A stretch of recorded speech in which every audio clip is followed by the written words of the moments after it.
Hi friends, நம்ம இன்றைக்கி பார்க்க போகிறது கொத்தமல்லி சட்னி.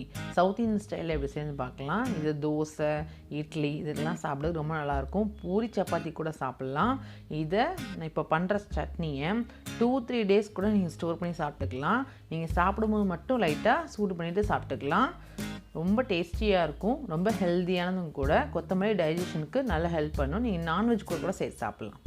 இப்போ என்ன பண்ணுறதுன்னு நம்ம பார்க்கலாம். மிக்ஸி ஜார் எடுத்துக்கோங்க. அதில் கொத்தமல்லி இலையை இந்த மாதிரி அது கீழே உள்ள அந்த காம்பி சேர்த்தே போடலாம், இலையும் போடலாம். ஸோ நல்லா கட் பண்ணி க்ளீன் பண்ணி எடுத்துக்கோங்க. இதை மெஷர்மெண்ட் எப்படி அப்படின்னா, நீங்கள் எவ்வளோ கொத்தமல்லி சட்னி வேணுமோ அவ்வளோ கொத்தமல்லி இலையை போட்டுக்கோங்க. போட்டுட்டு தேங்காய் அதுக்கு பாதி சேர்த்தா போதும். இலை எவ்வளோ இருக்கோ அதுக்கு பாதி சேர்த்தா போதும்.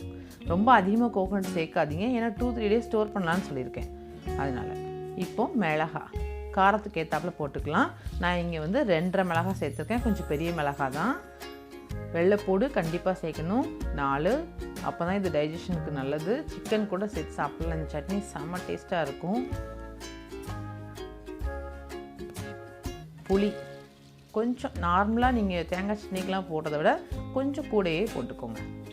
உப்பு தேவையான அளவு. அவ்வளோதாங்க, வேறு ஒன்றுமே இல்லை. ஈஸியான சட்னி. இட்லிக்கு பெஸ்ட்டு காம்பினேஷன் இதுதாங்க. நல்லா அரைச்சிக்கோங்க, ரொம்ப பேஸ்ட் ஆகிடாமல் சட்னி பதத்துக்கு அரைச்சிக்கோங்க. இப்போ நம்ம தாளிச்சிடலாம். ஆயில் கொஞ்சம் தாராளமாக எடுத்துக்கோங்க, ஒரு 3 ஸ்பூனு. கடுகு, உளுந்தம்பருப்பு, கருவேப்பிலை இதில் தேவையில்லை, ஏன்னா அது கொத்தமல்லி சட்னி தான். ஸோ கருவேப்பிலை நம்ம போடணுன்னு அவசியம் இல்லை, நீங்கள் வேணுன்னா சேர்த்துக்கோங்க. இப்போ நம்ம அரைச்சி வச்சுக்க கொத்தமல்லி சட்னியை அதில் கொட்டிடலாம். இப்போ தண்ணி சேர்த்து கழுவி ஊற்றிக்கிறேன். ஒரு 1/2 கிளாஸ் வரைக்கும் தண்ணி அதை சேர்த்துக்கலாம், 1/2 கிளாஸ். ஏன்னா அது கொதிக்கணும் பார்த்தீங்களா. ரொம்ப கட்டியாக இருந்துச்சுன்னா கீழே அடி பிடிச்சிடும். அதுக்கான ஒரு 1/2 கிளாஸ் சேர்த்து நல்லா கொதிக்க விடுறோம். இந்த மாதிரி நல்லா கொதிக்க விடுறதுனால தான் இது 2-3 டேஸ் வச்சு சாப்பிட்டுக்கலாம். தயிர் சாதத்துக்கும் இது ரொம்ப ரொம்ப டேஸ்ட்டாக இருக்குங்க. நாங்கள் இது தான் எப்போவுமே தயிர் சாதத்துக்கு சாப்பிடுவோம் சேர்த்து. உப்பு தேவைன்னா சேர்த்துக்கோங்க, இல்லைன்னா வேண்டாம், அதிகமாயிடாமல்.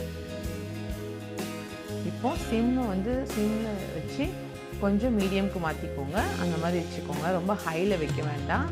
அப்படியே நல்லா கொதிக்கட்டும். அந்த தண்ணியெல்லாம் கொதித்து ஆவியாகி அப்படியே கட்டியாகும் சட்னி.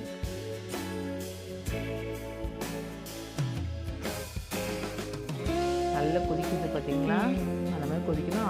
அப்போ கலந்து விட்டுக்கோங்க. மேலே எண்ணெய் பிரிஞ்சு வந்ததும் ஆயிடுச்சு, ரெடி ஆயிடுச்சு நம்ம கொத்தமல்லி சட்னி.